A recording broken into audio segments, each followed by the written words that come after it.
ਵਾਹਿਗੁਰੂ ਜੀ ਕਾ ਖਾਲਸਾ ਵਾਹਿਗੁਰੂ ਜੀ ਕੀ ਫਤਿਹ। ਟੀਵੀ 84 ਦੇ ਸਾਰੇ ਦਰਸ਼ਕ ਤੇ ਸਰੋਤੇ ਜਿਹੜੇ ਇਸ ਵਕਤ ਸਾਡੇ ਨਾਲ ਜੁੜੇ ਹੋਏ ਆ, ਉਹਨਾਂ ਸਾਰਿਆਂ ਦਾ ਮੈਂ ਅਮਰਵੀਰ ਸਿੰਘ ਅੱਜ ਇਸ ਖਾਸ ਪੇਸ਼ਕਸ਼ ਦੇ ਵਿੱਚ ਤੁਹਾਡਾ ਸਾਰਿਆਂ ਦਾ ਸਵਾਗਤ ਕਰਦਾ।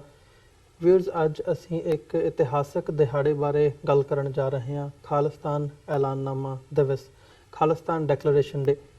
ਅੱਜ ਤੋਂ 33 ਵਰ੍ਹੇ ਪਹਿਲਾਂ ਸਨ 1986 ਦੇ ਵਿੱਚ ਜਦੋਂ 26 ਜਨਵਰੀ ਨੂੰ ਸਰਬੱਤ ਖਾਲਸਾ ਹੋਇਆ ਸੀ। ਇਹ ਸਰਬੱਤ ਖਾਲਸਾ 1984 ਦੇ ਵਿੱਚ ਜਦੋਂ ਦਰਬਾਰ ਸਾਹਿਬ ਤੇ ਅਟੈਕ ਕੀਤਾ ਗਿਆ ਤਾਂ ਉਸ ਤੋਂ ਬਾਅਦ ਜਿਹੜਾ ਪ੍ਰਤੀਕਰਮ ਸੀ, ਰੋਹ ਸੀ ਭਾਰਤ ਦੇ ਖਿਲਾਫ, ਭਾਰਤ ਦੀ ਫੌਜ ਦੇ ਖਿਲਾਫ ਸਿੱਖਾਂ ਦੇ ਵਿੱਚ, ਉਸ ਨੂੰ ਮੁੱਖ ਰੱਖਦਿਆਂ ਹੋਇਆਂ 26 ਜਨਵਰੀ ਨੂੰ ਇਹ ਸਰਬੱਤ ਖਾਲਸਾ ਅਕਾਲ ਤਖਤ ਦੀ ਤਾਬਿਆ ਹੋਇਆ ਸੀ, ਜਿਹਦੇ ਵਿੱਚ ਪੰਥਕ ਕਮੇਟੀ ਐਲਾਨੀ ਗਈ ਸੀ। ਸੋ ਉਸ ਪੰਥਕ ਕਮੇਟੀ ਵੱਲੋਂ 29 ਅਪ੍ਰੈਲ 1986 ਨੂੰ ਬਾਬਾ ਗੁਰਬਚਨ ਸਿੰਘ ਮਾਣੋਚਾਲ ਦੀ ਅਗਵਾਈ ਦੇ ਹੇਠ ਖਾਲਿਸਤਾਨ ਦਾ ਐਲਾਨ ਕੀਤਾ ਗਿਆ ਸੀ। ਇਹ ਖਾਲਿਸਤਾਨ ਦਾ ਜਿਹੜਾ ਐਲਾਨ ਹੋਇਆ ਸੀ 1986 ਦੇ ਵਿੱਚ, ਉਸ ਸਮੇਂ ਦੇ ਵਿੱਚ ਵੀ ਜੇ ਤੁਸੀਂ ਮੀਡੀਆ ਖੋਲ੍ਹ ਕੇ ਦੇਖੋ ਜਾਂ ਅਦਰਵਾਈਜ਼ ਦੇਖੋ ਤੇ ਦੁਨੀਆ ਭਰ ਦੇ ਵਿੱਚ ਇੱਕ ਹਲਚਲ ਮਚ ਗਈ ਸੀ ਵੀ ਸਿੱਖ ਕੌਮ ਨੇ ਵੱਖ ਹੋਣ ਦਾ ਐਲਾਨ ਕਰ ਦਿੱਤਾ। ਸੋ ਇਹਨਾਂ 33ਵੀਂ ਵਰ੍ਹੇਗੰਢ ਜਿਹੜੀ ਇਹ ਹੈ, 33 ਵਰ੍ਹੇ ਬੀਤ ਚੁੱਕੇ ਨੇ ਇਸ ਮੁਕਾਮ ਨੂੰ। ਅੱਜ ਅਸੀਂ ਕਿੱਥੇ ਖਲੋਤੇ ਹਾਂ ਤੇ ਖਾਲਿਸਤਾਨ ਦਾ ਜਿਹੜਾ ਐਲਾਨਨਾਮਾ ਹੈ ਉਹਦੀ ਅੱਜ ਦੀ ਡੇਟ ਦੇ ਵਿੱਚ ਕੀ ਅਹਿਮੀਅਤ ਹੈ, ਉਹਦੇ ਪ੍ਰੋਜ਼ ਐਂਡ ਕੌਨਜ਼, ਅੱਜ ਜਿਹੜੀ ਇਹ ਖਾਲਿਸਤਾਨ ਦੇ ਲਈ ਸਟਰਗਲ ਹੈ ਜਿਹੜੀ 1986 ਤੋਂ ਸ਼ੁਰੂ ਹੋਈ ਸੀ, ਉਹ ਕਿਸ ਮੁਕਾਮ ਤੇ ਪਹੁੰਚੀ ਹੈ, ਅੱਜ ਅਸੀਂ ਇਸ ਸ਼ੋਅ ਦੇ ਵਿੱਚ ਇਸੇ ਮੁਤਲਕ ਗੱਲਬਾਤ ਕਰਾਂਗੇ। ਸਾਰੀ ਗੱਲਬਾਤ ਦੇ ਲਈ ਅੱਜ ਸਾਡੇ ਨਾਲ ਖਾਲਿਸਤਾਨ ਅਫੇਅਰ ਸੈਂਟਰ ਦੇ ਸੰਚਾਲਕ ਡਾਕਟਰ ਅਮਰਜੀਤ ਸਿੰਘ ਸਾਡੇ ਸਟੂਡੀਓ ਦੇ ਵਿੱਚ ਮੌਜੂਦ ਨੇ। ਇਹਨਾਂ ਦੇ ਨਾਲ ਮਿਲ ਕੇ ਅੱਜ ਦੀ ਵਿਚਾਰ ਚਰਚਾ ਦੀ ਸ਼ੁਰੂਆਤ ਕਰਦੇ ਹਾਂ। ਡਾਕਟਰ ਸਾਹਿਬ, ਤੁਹਾਡਾ ਸਵਾਗਤ ਹੈ ਜੀ। ਵਾਹਿਗੁਰੂ ਜੀ ਕਾ ਖਾਲਸਾ ਵਾਹਿਗੁਰੂ ਜੀ ਕੀ ਫਤਿਹ। ਡਾਕਟਰ ਸਾਹਿਬ, ਸ਼ੁਰੂਆਤੀ ਸਵਾਲ ਮੈਂ ਤੁਹਾਡੇ ਕੋਲੋਂ ਇਹੀ ਪੁੱਛਣਾ ਚਾਹੂੰਗਾ ਵੀ ਜਿਹੜਾ ਖਾਲਿਸਤਾਨ ਦਾ ਐਲਾਨ ਹੋਇਆ ਸੀ ਉਹ ਕਿੰਨਾ ਸਥਿਤੀਆਂ ਦੇ ਵਿੱਚ ਹੋਇਆ ਸੀ? ਕੀ ਇਹਦੇ ਬਿਹਾਈਂਡ, ਇਹਦੀ ਬੈਕਗਰਾਊਂਡ ਦੇ ਵਿੱਚ 1984 ਦਾ ਜਿਹੜਾ ਅਟੈਕ ਸੀ ਉਹੀ ਸੀ, ਜਾਂ 1947 ਤੋਂ ਲੈ ਕੇ 1984 ਤੱਕ ਦਾ ਜਿਹੜਾ ਸਮਾਂ ਸੀ ਉਹਦੇ ਵੀ ਜਿਹੜੇ ਫੈਕਟਰਸ ਸੀ ਇਸ ਦੀ ਬੈਕਗਰਾਊਂਡ ਦੇ ਵਿੱਚ ਨਜ਼ਰ ਆਉਂਦੇ ਨੇ? ਦੇਖੋ, ਸਭ ਤੋਂ ਪਹਿਲਾਂ ਤਾਂ ਮੈਂ ਖਾਲਿਸਤਾਨ ਐਲਾਨ ਦਿਵਸ ਦੀ 33ਵੀਂ ਵਰ੍ਹੇਗੰਢ ਮੌਕੇ ਸਮੂਹ ਸਿੱਖ ਜਗਤ ਨੂੰ ਔਰ ਉਹਨਾਂ ਸਿੱਖ ਪੰਥ ਦੇ ਹਿਤੈਸ਼ੀਆਂ, ਪਿਆਰਿਆਂ, ਦੋਸਤਾਂ, ਹਮਦਰਦਾਂ ਨੂੰ ਮੁਬਾਰਕਬਾਦ ਦਿੰਦਾ ਜਿਨ੍ਹਾਂ ਨੇ ਇਹਨਾਂ 33-34 ਵਰ੍ਹਿਆਂ 'ਚ ਬਹੁਤ ਡਿਫਿਕਲਟ ਸਰਕਮਸਟਾਂਸਿਸ ਦੇ ਬਾਵਜੂਦ ਹਕੂਮਤਾਂ ਵੱਲੋਂ ਜਿਸ ਕਿਸਮ ਦਾ ਕਿਸੇ ਵੀ ਫਰੀडम ਮੂਵਮੈਂਟ ਨੂੰ ਦਬਾਉਣ ਦੇ ਲਈ ਨਾ ਪੱਖੀ ਪ੍ਰਚਾਰ ਕੀਤਾ ਜਾਂਦਾ ਹੈ, ਭਾਰਤੀ ਹਕੂਮਤ ਨੇ ਉਸ ਤੋਂ ਵੀ ਕਿਤੇ ਵੱਧ ਕੇ ਸਿੱਖਾਂ ਨੂੰ ਡੈਨੀਗ੍ਰੇਟ ਕਰਨ ਦੀ ਕੋਸ਼ਿਸ਼ ਕੀਤੀ। ਖਾਲਿਸਤਾਨੀ ਐਕਟਿਵਿਸਟ ਨੂੰ ਆਤੰਕਵਾਦੀ, ਅਲਗਾਵਵਾਦੀ, ਉਗਰਵਾਦੀ, ਦਹਿਸ਼ਤਗਰਦੀ ਦੇ ਵਿੱਚ ਖਾਲਿਸਤਾਨ ਦੀ ਲਹਿਰ ਨੂੰ ਰੱਖਣ ਦੀ ਕੋਸ਼ਿਸ਼ ਕੀਤੀ ਜੀ। ਪਰ ਇਹਦੇ ਬਾਵਜੂਦ ਕੁੱਲ ਦੁਨੀਆ ਦੇ ਵਿੱਚ ਅੱਜ ਅਸੀਂ ਦੇਖਦੇ ਹਾਂ ਜਿੱਥੇ ਜਿੱਥੇ ਸਿੱਖ ਵਸਦੇ ਨੇ ਉਹਨਾਂ ਨੇ ਖਾਲਿਸਤਾਨ ਦਾ ਝੰਡਾ ਚੁੱਕਿਆ ਹੋਇਆ, ਔਰ ਇਹ ਆਪਣੇ ਆਪ ਦੇ ਵਿੱਚ ਇਸ ਗੱਲ ਦਾ ਸਬੂਤ ਹੈ ਕਿ ਕਿਵੇਂ ਖਾਲਿਸਤਾਨ ਦਾ ਕਾਨਸੈਪਟ ਔਰ ਜਿਹੜਾ ਇੱਕ ਰਿਐਲਿਟੀ ਬਣਨ ਵੱਲ ਵੱਧ ਰਿਹਾ ਹੈ, ਉਸ ਦੀਆਂ ਜੜ੍ਹਾਂ ਬਹੁਤ ਡੂੰਘੀਆਂ ਨੇ। ਤੁਹਾਡਾ ਸਵਾਲ ਜੇ ਮੈਂ ਪ੍ਰੋਫੈਸਰ ਪੂਰਨ ਸਿੰਘ ਦੇ ਲਫ਼ਜ਼ਾਂ 'ਚ ਇੱਕ ਲਾਈਨ 'ਚ ਕਹਿਣਾ ਹੋਏ ਤੇ ਉਹਨਾਂ ਕਿਹਾ ਕਿ ਧੁਰਥੀ ਆਜ਼ਾਦ ਇਹ ਸਤਿਗੁਰ ਦੇ ਬੰਦੇ। ਹੁਣ ਜਿਹੜੀ ਸੋਵਰਨਿਟੀ ਹੈ, ਪਾਤਸ਼ਾਹਤ ਹੈ, ਇਹ ਤਾਂ ਗੁਰੂ ਨਾਨਕ ਸਾਹਿਬ ਦੇ ਨਾਲ ਹੀ ਜਦੋਂ ਅਸੀਂ ਦੇਖਦੇ ਹਾਂ ਕਿ ਅਕਾਲ ਪੁਰਖ ਨਾਲ ਜੁੜੀ ਹੋਈ ਕੌਮ, ਇੱਕ ਰੱਬ 'ਚ ਯਕੀਨ ਰੱਖਣ ਵਾਲੀ, ਵਹਾਦਤ 'ਚ ਯਕੀਨ ਰੱਖਣ ਵਾਲੀ, ਉਸ ਸਾਰੇ ਨੂੰ ਇੱਕ ਰੱਬ ਤੋਂ ਬਿਨਾਂ ਕਿਸੇ ਹੋਰ ਦਾ ਭੈ ਨਾ ਮੰਨਣ ਵਾਲੀ ਔਰ ਰੋਜ਼ਾਨਾ ਨਿਰਭਉ ਨਿਰਵੈਰ ਯਾਦ ਕਰਨ ਵਾਲੀ ਕੌਮ ਕਿਸੇ ਵੀ ਐਸੀ ਸਿਆਸੀ ਖਿੱਤੇ ਜਾਂ ਨਿਜ਼ਾਮ ਦੇ ਵਿੱਚ ਨਹੀਂ ਰਹਿ ਸਕਦੀ ਜਿਹੜਾ ਕਿ ਭੈ ਦੇ ਕੇ, ਡਰ ਦੇ ਕੇ ਉਹਨਾਂ ਮੁੱਢਲੀਆਂ ਮਨੁੱਖੀ ਆਜ਼ਾਦੀਆਂ ਨੂੰ, ਉਹਨਾਂ ਮੁੱਢਲੀਆਂ ਮਨੁੱਖੀ ਹੱਕਾਂ ਦੀ ਗੱਲ ਨੂੰ ਕੁਚਲਣ ਦਾ ਯਤਨ ਕਰੇ, ਕਿਉਂਕਿ ਇਹ ਕਾਨਸੈਪਟ ਗੁਰੂ ਨਾਨਕ ਸਾਹਿਬ ਦੇ ਨਾਲ ਐਸਟੈਬਲਿਸ਼ ਹੋ ਜਾਂਦਾ ਹੈ ਜੀ। ਜੇ ਅਸੀਂ ਉਸ ਸਾਰੇ ਦੌਰ ਦੇ ਵਿੱਚ ਦੇਖੀਏ ਕਿ 10ਵੇਂ ਪਾਤਸ਼ਾਹ ਵੱਲੋਂ ਖਾਲਸਾ ਸਾਜਨਾ ਦੇ ਨਾਲ ਜਿਹਦੀ ਅਸੀਂ 320ਵੀਂ ਵਰ੍ਹੇਗੰਢ ਵੀ ਇਸ ਵਰ੍ਹੇ 'ਚ ਮਨਾ ਰਹੇ, ਇਹ ਖਾਲਸਾ ਸੋਵਰਨ ਬਣਾ ਦਿੱਤਾ ਗਿਆ ਫੋਰਐਵਰ ਟਿਲ ਐਟਰਨਿਟੀ। ਜਦੋਂ ਸਾਡਾ ਪ੍ਰਾਚੀਨ ਸੋਚ, ਪ੍ਰਾਚੀਨ ਪੰਥ ਪ੍ਰਕਾਸ਼ ਭਾਈ ਰਤਨ ਸਿੰਘ ਭੰਗੂ ਹੋਰਾਂ ਦਾ ਇਹ ਬਿਆਨ ਹੈ, ਖਾਲਸਾ ਬਾਦਸ਼ਾਹ ਜਾਂ ਬਾਗੀ। ਸੋ ਜ਼ਾਹਿਰ ਹੈ ਕਿ ਜਾਂ ਖਾਲਸਾ ਸੋਵਰਨ ਹੈ ਜਾਂ ਸੋਵਰਨਟੀ ਲਈ ਲੜ ਰਿਹਾ। ਸੋ ਇਹ ਖਾਲਸੇ ਦਾ ਮੁਕੰਮਲ ਔਰ ਇਹੀ ਕਾਰਨ ਹੈ ਕਿ ਅੱਜ ਵੀ ਔਰ ਇਹਨਾਂ ਪਿਛਲੀਆਂ 350 ਵਰਿਆਂ 'ਚ ਹਰ ਸਿੱਖ ਅਰਦਾਸ ਸਵੇਰੇ ਔਰ ਸ਼ਾਮ ਰਾਜ ਕਰੇਗਾ ਖਾਲਸਾ, ਆਕੀ ਰਹੇ ਨਾ ਕੋਏ, ਖੁਆਰ ਹੋਏ ਸਭ ਮਿਲेंगे, ਬਚੇ ਸ਼ਰਨ ਜੋ ਹੋਏ, ਇਸ ਦੇ ਨਾਲ ਹੀ ਮੁਕੰਮਲ ਹੁੰਦੀ ਹੈ। ਇਹ ਰਿਮਾਈਂਡਰ ਹੈ ਕਿ ਖਾਲਸਾ ਸੋਵਰਨ ਹੈ ਤੇ ਜਾਂ ਉਸ ਸੋਵਰਨਟੀ ਲਈ ਲੜ ਰਿਹਾ। ਅਸੀਂ 18ਵੀਂ ਸਦੀ 'ਚ ਵੀ ਉਸ ਸੋਵਰਨਟੀ ਲਈ ਲੜੇ ਤੇ ਫਿਰ ਆਪਣੀ ਸੋਵਰਨਟੀ ਐਸਟੈਬਲਿਸ਼ ਕੀਤੀ। ਬ੍ਰਿਟਿਸ਼ ਰਾਜ 98 ਸਾਲ ਰਿਹਾ, ਇਸ ਦੇ ਖਿਲਾਫ ਵੀ ਲੜੇ ਔਰ ਮੰਦੇ ਭਾਗਾਂ ਨੂੰ ਜਦੋਂ 1947 ਦਾ ਦੌਰ ਅੰਗਰੇਜ਼ਾਂ ਦੇ ਉਸ ਖਿੱਤੇ ਨੂੰ ਛੱਡਣ ਦਾ ਆਇਆ ਤੇ ਸਾਡੀ ਅਹਿਮਕ ਲੀਡਰਸ਼ਿਪ ਨੇ ਬਜਾਏ ਆਪਣੀ ਸੋਵਰਨਟੀ ਐਸਰਟ ਕਰਨ ਦੇ ਉਹਨਾਂ ਦੇ ਉੱਤੇ ਇਤਬਾਰ ਕੀਤਾ ਜਿਹੜੇ 5 ਸਦੀਆਂ ਦਾ ਵੈਰ ਕਮਾਇਆ। ਜਿਵੇਂ ਜੂਨ 84 ਦੇ ਘੱਲੂਘਾਰੇ ਨੂੰ ਅਫਜ਼ਲ ਅਹਿਸਨ ਰੰਧਾਵਾ ਨੇ ਕਿਹਾ ਸੀ। ਸੋ ਜ਼ਾਹਿਰ ਹੈ ਕਿ ਇਹ ਇੱਕ ਵੱਡਾ ਹਿਸਟੋਰੀਕਲ ਬਲੰਡਰ ਸੀ ਜਿਹਨੇ ਕੌਮ ਨੂੰ ਜਿਹੜਾ ਉਹ ਭਾਰਤੀ ਜੂੜੇ ਦੇ ਥੱਲੇ ਲਿਆ ਕੇ ਸੁੱਟ ਦਿੱਤਾ ਜੀ। ਫਿਰ ਅਸੀਂ ਜੂਨ 84 ਤੱਕ ਜੇ ਇਹਨਾਂ 37 ਵਰਿਆਂ ਨੂੰ ਦੇਖੀਏ, 47 ਤੋਂ 84 ਤੱਕ, ਜ਼ਾਹਿਰ ਹੈ ਅਸੀਂ ਉਸ ਖਿੱਤੇ ਦੇ ਵਿੱਚ ਇਹਨਾਂ ਦੀ ਅਖੌਤੀ ਜਮਹੂਰੀਅਤ ਦੇ ਨਾਲ ਵੀ ਕੋਈ ਕੰਪਰੋਮਾਈਜ਼ ਕਰਨ ਨੂੰ ਤਿਆਰ ਸੀ ਜੇ ਸਾਡੀ ਬੋਲੀ, ਤਹਿਜ਼ੀਬ, ਮਜ਼ਹਬ, ਪਰਸਿਊਟ ਆਫ ਹੈਪੀਨੈਸ, ਇਹ ਹੱਕ ਜਿਹੜੇ ਨੇ ਮਹਿਫੂਜ਼ ਹੁੰਦੇ। ਇਹੀ ਕਾਰਨ ਹੈ ਕਿ ਜਦੋਂ ਅਸੀਂ ਆਰਮਡ ਸਟਰਗਲ ਦੀ ਗੱਲ ਕਰਦੇ ਹਾਂ ਤੇ ਫਿਰ ਇਸ ਗੱਲ ਦੇ ਉੱਤੇ ਹੀ ਫੋਕਸ ਰਹਿੰਦਾ ਹੈ ਜਿਹੜਾ 10ਵੇਂ ਪਾਤਸ਼ਾਹ ਦਾ ਫਰਮਾਨ ਸੀ ਕਿ ਚੁੰਕਾਰ ਅਜ਼ ਹਮਾ ਹੀਲ ਤੇ ਦਰਗੁਜ਼ਸਤ, ਹਲਾਲ ਅਸਤ ਬੁਰਦਨ ਬਾ ਸ਼ਮਸ਼ੀਰ ਦਸਤ, ਕਿ ਜੇ ਇਨਸਾਫ ਲੈਣ ਲਈ ਹੋਰ ਸਾਰੇ ਦਰਵਾਜ਼ੇ ਬੰਦ ਹੋ ਜਾਣ ਤੇ ਫਿਰ ਸ਼ਮਸ਼ੀਰ ਨੂੰ ਹੱਥ 'ਚ ਲੈਣਾ ਇਹ ਰੱਬ ਦੇ ਬੰਦਿਆਂ ਦਾ ਕੰਮ ਹੁੰਦਾ ਹੈ, ਉਹਨਾਂ ਦਾ ਫਰਜ਼ ਹੁੰਦਾ ਹੈ। ਸੋ ਜ਼ਾਹਿਰ ਹੈ ਕਿ ਇਹਨਾਂ 37 ਵਰਿਆਂ 'ਚ 47 ਤੋਂ 84 ਤੱਕ ਅੱਡ-ਅੱਡ ਤਰੀਕਿਆਂ ਨਾਲ ਉਹ ਮਾਂ ਬੋਲੀ ਦੀ ਰੈਕਗਨੀਸ਼ਨ ਹੋਏ ਸੂਬੇ ਦੇ ਰੂਪ 'ਚ, ਪੰਜਾਬੀ ਬੋਲਦੇ ਇਲਾਕਿਆਂ ਨੂੰ ਪੰਜਾਬ 'ਚ ਰੱਖਣਾ ਹੋਏ, ਆਪਣੇ ਇੱਕੋ ਇੱਕ ਸੋਰਸ ਰਿਵਰ ਵਾਟਰ ਦੇ ਉੱਤੇ ਹੱਕ ਹੋਏ, ਆਪਣੀ ਰਾਜਧਾਨੀ ਦਾ ਖੁੱਸਣਾ ਹੋਏ। ਲੇਕਿਨ ਇਸ ਸਭ ਦਾ ਜਵਾਬ ਜਿਹੜਾ ਅਸੀਂ ਦੇਖਦੇ ਹਾਂ ਉਹ ਭਾਰਤੀ ਹਕੂਮਤ ਨੇ ਐਲਾਨੀਆਂ ਇਹ ਕਹਿ ਕੇ ਕਿ ਵੀ ਹੁਣ ਅਸੀਂ ਸਿੱਖਾਂ ਨੂੰ ਸਬਕ ਸਿਖਾਉਣਾ ਹੈ ਔਰ ਉਸ ਚੋਂ ਜੂਨ 84 ਦਾ ਘੱਲੂਘਾਰਾ ਨਿਕਲਦਾ। ਜ਼ਾਹਿਰ ਹੈ ਮੈਂ ਇਹ ਗੱਲ ਇਸ ਲਈ ਥੋੜੀ ਬੈਕਗ੍ਰਾਉਂਡ ਦਿੱਤੀ ਹੈ ਕਿ ਕੁਝ ਸੱਜਣਾਂ ਨੂੰ ਇਹ ਲੱਗਦਾ ਵੀ ਸ਼ਾਇਦ ਸੰਤ ਭਿੰਡਰਾਂਵਾਲਿਆਂ ਦੇ ਨਾਲ ਖਾਲਿਸਤਾਨ ਦੀ ਆਜ਼ਾਦੀ ਦਾ ਆਗਾਜ਼ ਹੁੰਦਾ ਹੈ। ਕੁਝ ਨੂੰ ਇਹ ਲੱਗਦਾ ਹੈ ਕਿ ਸ਼ਾਇਦ ਇਹ ਕਿਉਂਕਿ ਇੱਕ ਆਊਟ ਆਫ ਪ੍ਰੋਟੈਸਟ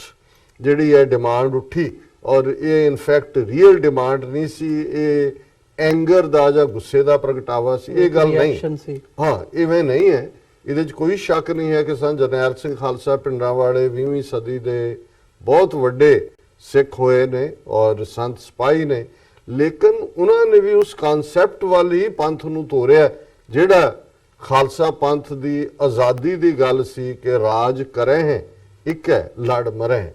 ਹਾਲਾਂਕਿ ਸੰਤ ਭਿੰਡਰਾਂਵਾਲਿਆਂ ਦਾ ਸੰਘਰਸ਼ ਧਰਮ ਯੁੱਧ ਮੋਰਚੇ ਦੇ ਉੱਤੇ ਫੋਕਸ ਸੀ ਜਿਹੜਾ ਸਟਿਲ ਇਸ ਗੱਲ ਦੀ ਆਸ ਕਰਦਾ ਸੀ ਕਿ ਦਿੱਲੀ ਦੇ ਹਾਕਮ ਜੇ ਅਕਲ ਤੋਂ ਕੰਮ ਲੈਣਗੇ ਤੇ ਕਿਸੇ ਨਾ ਕਿਸੇ ਫੈਡਰਲ ਸਿਸਟਮ ਦੇ ਵਿੱਚ ਜਿੱਥੇ ਕਿ ਸਿੱਖਾਂ ਨੂੰ ਖੁਦ ਮੁਖਤਾਰੀ ਹੋਏ, ਪੰਜਾਬ ਦੇ ਵਿੱਚ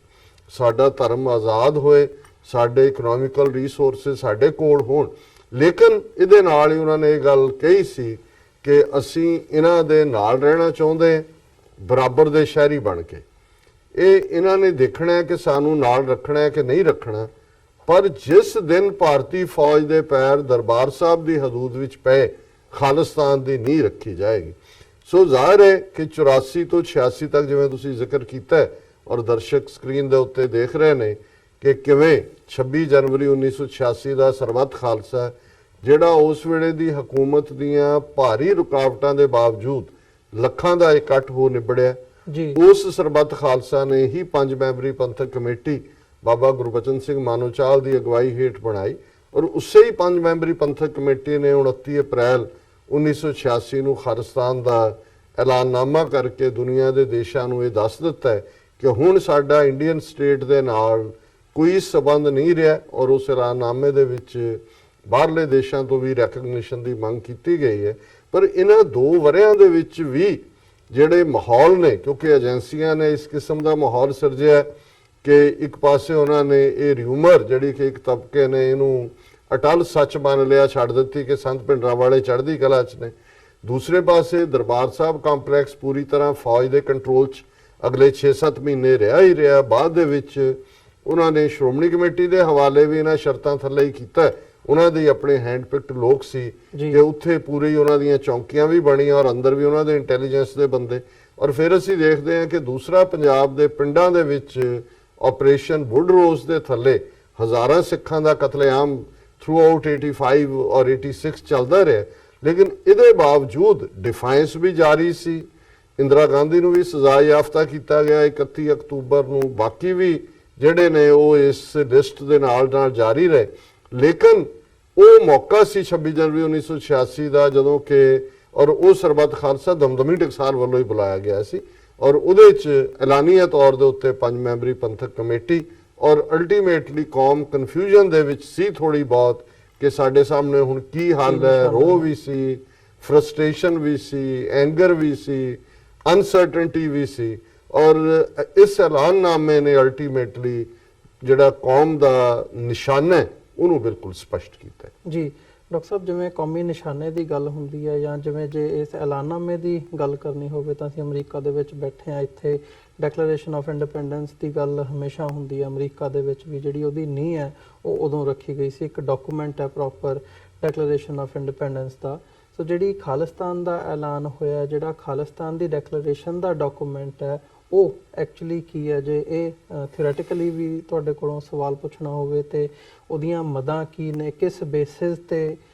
ਖਾਲਿਸਤਾਨ ਬਣੂਗਾ ਜਾਂ ਉਹਦੀ ਡਿਟੇਲ ਕੀ ਹੈਗੀ ਹੈ? ਦੇਖੋ, ਤੁਸੀਂ ਬੜਾ ਰੈਲੇਵੈਂਟ ਸਵਾਲ ਪੁੱਛਿਆ ਕਿਉਂਕਿ ਬਹੁਤ ਵਾਰ ਸਾਡੇ ਦਰਸ਼ਕ ਸੱਚੋ ਸੱਚ ਪ੍ਰੋਗਰਾਮ 'ਚ ਵੀ ਸਾਨੂੰ ਲਿਖਦੇ ਨੇ। ਕਈ ਵਾਰ ਜਦੋਂ ਅਸੀਂ ਟਰੈਵਲ ਅਰਾਊਂਡ ਕਰਦੇ ਹਾਂ ਸਾਡੇ ਆਪਣੇ ਐਕਟਿਵਿਸਟ ਵੀ ਇਹ ਗੱਲ ਕਹਿੰਦੇ ਨੇ ਕਿ ਜੀ ਖਾਲਿਸਤਾਨ ਦਾ ਸੰਵਿਧਾਨ ਕਿਉਂ ਨਹੀਂ ਐਲਾਨਿਆ ਜਾਂਦਾ ਜਾਂ ਉਹਦਾ ਸੰਵਿਧਾਨ ਬਣਾਓ ਔਰ ਉਸ ਸੰਵਿਧਾਨ ਨੂੰ ਦੁਨੀਆ ਨੂੰ ਦੱਸੋ ਕਿ ਇਹ ਸਾਡਾ ਸੰਵਿਧਾਨ ਹੈ। ਮੇਰਾ ਕਹਿਣਾ ਇਹ ਹੁੰਦਾ ਹੈ ਕਿ ਜਿਹੜਾ ਜਦੋਂ ਕੌਮਾਂ ਆਪਣੀ ਸਰਵਾਈਵਲ ਦੀ ਜਾਂ ਆਪਣੀ ਫਰੀडम ਦੀ ਲੜਾਈ ਲੜਦੀਆਂ ਉਹਨਾਂ ਦਾ ਰਿਜ਼ੋਲਵ ਜਿਹਨੂੰ ਅਸੀਂ ਪ੍ਰਣ ਕਹਿੰਦੇ ਹਾਂ ਉਹ ਉਹਨਾਂ ਦੀ ਡੈਕਲੇਰੇਸ਼ਨ 'ਚੋਂ ਜ਼ਾਹਰ ਹੁੰਦਾ ਹੈ ਕਿ ਔਰ ਜਿਹੜਾ ਸੰਵਿਧਾਨ ਬਣਦੇ ਨੇ ਇਹ ਕੌਮਾਂ ਜਦੋਂ ਆਜ਼ਾਦ ਹੋ ਜਾਂਦੀਆਂ ਉਹ ਆਪਸ ਦੇ ਵਿੱਚ ਉਸ ਦੇਸ਼ ਦੇ ਸ਼ਹਿਰੀ ਡਿਸਕਸ ਕਰਕੇ ਉਸ ਕਨਸਟੀਟਿਊਸ਼ਨ ਨੂੰ ਬਣਾਉਂਦੇ ਨੇ ਜਿਸ ਕਿਸਮ ਦੇ ਸਿਸਟਮ 'ਚ ਉਹ ਗਵਰਨ ਹੋਣਾ ਚਾਹੁੰਦੇ ਨੇ। ਜਿਵੇਂ ਤੁਸੀਂ ਅਮਰੀਕਾ ਦੀ ਡੈਕਲੇਰੇਸ਼ਨ ਦੀ ਗੱਲ ਕੀਤੀ, 4 ਜੁਲਾਈ 1776 ਨੂੰ 13 ਅਮਰੀਕਨ ਕਾਲੋਨੀ ਇਸ ਲਈ ਕਿ ਜਿਵੇਂ ਅੱਜ ਪੰਜਾਬ ਜਿਹੜਾ ਹੈ ਉਹ ਦਿੱਲੀ ਦੀ ਕਾਲੋਨੀ ਹੈ, ਇਵੇਂ ਉਸ ਵੇਲੇ ਸਾਰਾ ਅਮਰੀਕਾ ਜਿਹੜਾ ਬ੍ਰਿਟਿਸ਼ ਸਾਮਰਾਜ ਦਾ ਹਿੱਸਾ ਸੀ, ਉਹਨਾਂ ਦੀ ਬਸਤੀ ਸੀ ਔਰ ਸਿਰਫ 13 ਕਾਲੋਨੀ ਹੀ ਉਹਨਾਂ ਦੇ ਨੁਮਾਇੰਦੇ ਹੀ ਇਸ ਗੱਲ ਦੇ ਲਈ ਰਾਜ਼ੀ ਹੋਏ। ਉਹਨਾਂ 'ਚੋਂ ਵੀ ਕੁਝ ਬੜੇ ਰਿਲੈਕਟੈਂਟਲੀ ਜਿਨ੍ਹਾਂ ਨੇ 4 ਜੁਲਾਈ 1776 ਨੂੰ ਉਸ ਵੇਲੇ ਅਮਰੀਕਾ ਦੀ ਰਾਜਧਾਨੀ ਫਿਲਾਡੈਲਫੀਆ ਦੇ ਵਿੱਚ ਇਹ ਐਲਾਨ ਕੀਤਾ। ਥਾਮਸ ਜੈਫਰਸਨ ਨੇ ਐਲਾਨਨਾਮਾ ਲਿਖਿਆ ਕਿ ਅਸੀਂ ਔਰ ਉਹਦੀ ਸ਼ੁਰੂਆਤ ਹੀ ਹੁੰਦੀ ਹੈ ਕਿ ਆਲ ਮੈਨ ਆਰ ਕ੍ਰੀਏਟਡ ਇਕੁਅਲ। ਗੱਲ ਸੋਵਰਨਿਟੀ ਦੀ ਸੀ ਕਿ ਵੀ ਜੇ ਰੱਬ ਨੇ ਸਭ ਨੂੰ ਬਰਾਬਰ ਬਣਾਇਆ ਤੇ ਫਿਰ ਕਿਸੇ ਨੂੰ ਕੋਈ ਹੱਕ ਨਹੀਂ ਹੈ ਕਿ ਕੋਈ ਦੂਸਰੇ ਦੇ ਹੱਕ ਖੋ ਕੇ ਉਸ ਦੇ ਉੱਤੇ ਆਪਣੀ ਧੌਂਸ ਜਮਾਏ ਜਾਂ ਆਪਣੀ ਜਿਹੜੀ ਹੈ ਉਹ ਹਕੂਮਤ ਕਾਇਮ ਕਰੇ। ਸੋ ਜ਼ਾਹਿਰ ਹੈ ਕਿ ਅੱਜ ਵੀ ਜਦੋਂ ਅਸੀਂ 4 ਜੁਲਾਈ 1776 ਦੀ ਡੈਕਲੇਰੇਸ਼ਨ ਨੂੰ ਦੇਖਦੇ ਉਸ ਡੈਕਲੇਰੇਸ਼ਨ ਤੋਂ ਬਾਅਦ ਅਗਲੇ 4-5 ਸਾਲ ਪੂਰੀ ਇੱਕ ਜੰਗ ਚੱਲੀ ਬ੍ਰਿਟਿਸ਼ ਐਮਪਾਇਰ ਦੇ ਨਾਲ ਜਿਹਨੂੰ ਰੈਵੋਲੂਸ਼ਨਰੀ ਵਾਰ ਕਹਿੰਦੇ ਨੇ। ਬਹੁਤ ਵੱਡੀ ਗਿਣਤੀ 'ਚ ਅਮਰੀਕਨ ਔਰ ਜਿਹੜੇ ਜੰਗ ਲੜਨ ਵਾਲੇ ਸੀ ਉਸ ਵੇਲੇ ਦੇ ਜਿਹੜੇ ਲੀਡਰ ਸਾਰੀ ਮੂਵਮੈਂਟ ਦੇ, Thomas Jefferson, George Washington, Gary Adam, ਇਹ ਸਾਰੇ ਕਈ ਉਹਦੇ ਫੇਜ਼ ਆਏ ਪਰ ਅਲਟੀਮੇਟਲੀ ਜਿਹੜਾ ਰਿਜ਼ੋਲਵ ਸੀ ਉਸ ਦੇ ਨਾਲ ਲੋਕ ਖਲੋਤੇ ਰਹੇ। ਉੱਚੀ ਨੀਵੀਂ ਵੀ ਹੁੰਦੀ ਰਹੀ ਪਰ ਉਹਨਾਂ ਨੇ ਇਸ ਜਿਹੜਾ ਆਪਣੇ ਰਿਜ਼ੋਲਵ ਨੂੰ ਨਹੀਂ ਛੱਡਿਆ ਕਿ ਅਸੀਂ ਆਜ਼ਾਦ ਹੋਣਾ। ਅਮਰੀਕਾ ਫਾਈਨਲੀ ਬ੍ਰਿਟਿਸ਼ ਐਮਪਾਇਰ ਉਸ ਨੂੰ ਇੱਥੋਂ ਆਪਣੀ ਸਫ ਵਲੇਟਣੀ ਪਈ ਔਰ 15 ਸਾਲ ਬਾਅਦ ਫਿਰ ਅਮਰੀਕਨ ਉਹਨਾਂ 13 ਕਾਲੋਨੀਜ਼ ਦੇ ਨੁਮਾਇੰਦਿਆਂ ਨੇ, ਅੱਜ 50 ਸਟੇਟਾਂ ਨੇ ਅਮਰੀਕਾ ਦੀਆਂ, ਇਹ ਬਾਅਦ ਦੇ ਪੀਰੀਅਡ ਦੇ ਵਿੱਚ ਜੁਆਇਨ ਹੁੰਦੇ ਗਏ ਅੱਡ ਅੱਡ ਜਿਹੜੇ ਸੂਬੇ ਨੇ। ਸੋ ਉਹਨਾਂ ਨੇ ਲਗਭਗ 15 ਸਾਲ ਬਾਅਦ ਜਿਸ ਚੋਂ ਡਿਸਕਸ ਕਰਕੇ ਫਿਰ ਅਮਰੀਕਨ ਕਨਸਟੀਟਿਊਸ਼ਨ ਬਣਾਇਆ ਜਿਸ ਦੇ ਥੱਲੇ ਅੱਜ ਅਸੀਂ ਗਵਰਨ ਹੁੰਦੇ। ਹੁਣ ਇਹ ਵੇਰਵਾ ਇਸ ਲਈ ਜ਼ਰੂਰੀ ਹੈ ਕਿ 29 ਅਪ੍ਰੈਲ 1986 ਦਾ ਖਾਲਿਸਤਾਨ ਦੇ ਐਲਾਨਨਾਮੇ ਦਾ ਡਰਾਫਟ ਡਾਕੂਮੈਂਟ ਇੱਕ ਮੁਕੰਮਲ ਡਾਕੂਮੈਂਟ ਹੈ।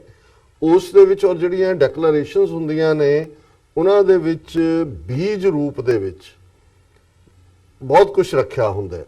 ਕਨਸਟੀਟਿਊਸ਼ਨ ਉਹਨੂੰ ਐਲੈਬੋਰੇਟ ਕਰਦਾ। ਜਦੋਂ ਅਮਰੀਕਨ ਕਨਸਟੀਟਿਊਸ਼ਨ ਬਣਿਆ, ਉਹਨਾਂ ਨੇ ਦੇਖਿਆ ਕਿ ਅਮਰੀਕਨ ਡੈਕਲੇਰੇਸ਼ਨ ਆਫ ਇੰਡੀਪੈਂਡੈਂਸ ਦੇ ਵਿੱਚ ਲਿਬਰਟੀ ਦੀ ਗੱਲ ਹੈ,